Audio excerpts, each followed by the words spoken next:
നിർത്ത് എന്നെ കല്ലെറിയരുത്. ഞാനൊരു പാവമാണ്. എന്നെ വെറുതെ വിട്ടേ.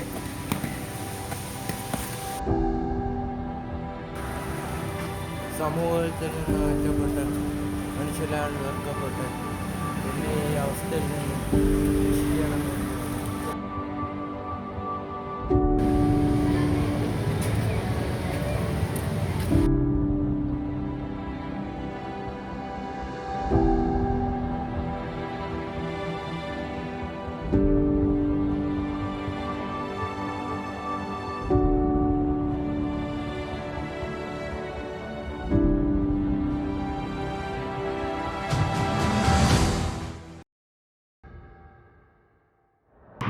ആരാ?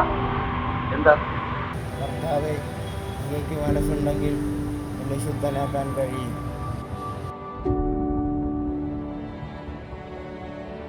എനിക്ക് മനസ്സുണ്ട്. എഴുന്നേറ്റ് പൊയ്ക്കൊള്ളുക. നീ ശുദ്ധനായിരിക്കും.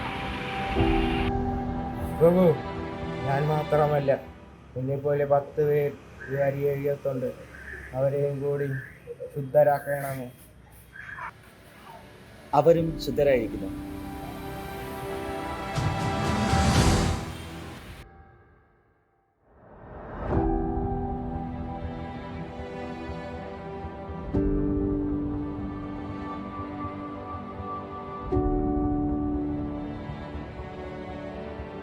ദൈവമേ നന്ദി, ദൈവമേ സ്വസ്ത്രം.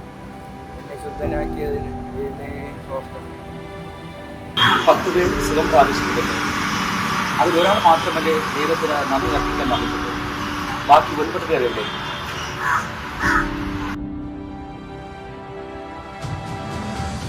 ക്രിസ്തുകാലത്ത് നമുക്ക് ഒത്തിരിയേറെ നന്മകൾ ലഭിച്ചിട്ടുണ്ട്.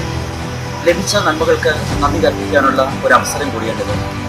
എന്നാൽ മനുഷ്യരാരും തന്നെ തങ്ങൾക്ക് ലഭിക്കുന്ന നന്മകൾക്ക് ഒരിക്കലും ദൈവത്തിന് നന്ദി അർപ്പിക്കാറില്ല. നമുക്ക് ഓരോരുത്തർക്കും ഈ തപസ്സുകാലത്ത് ലഭിക്കുന്ന അനുഗ്രഹത്തിനായി ദൈവത്തിന് നന്ദി അർപ്പിക്കാൻ ശ്രമിക്കാം.